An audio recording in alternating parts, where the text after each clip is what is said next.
కాశ్మీర్ ను మరోసారి భారీ వర్షాలు అతలాకుతలం చేస్తూ ఉన్నాయి. అనంతనాగ్, పుల్వామా జిల్లాల్లో కుండపోత వానలు కురుస్తూ ఉండడంతో జీలం నది ప్రమాదకర స్థాయిలో ప్రవహిస్తోంది. దీంతో లోతట్టు ప్రాంతాలంతా ప్రజలంతా కూడా అధికారులు అప్రమత్తం చేయడం జరిగింది. దక్షిణ కాశ్మీర్లోని సంగం వద్ద జీలం నది నీటి మట్టం 25 అడుగులకు చేరుకుంది. మరొక 48 గంటల పాటు భారీ వర్షాలు కురిసే ప్రమాదం ఉందని వాతావరణ శాఖ తెలిపింది.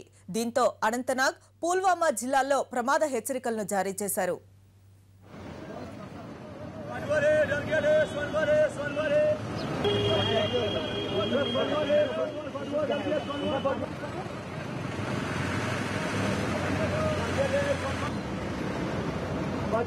Sonbare,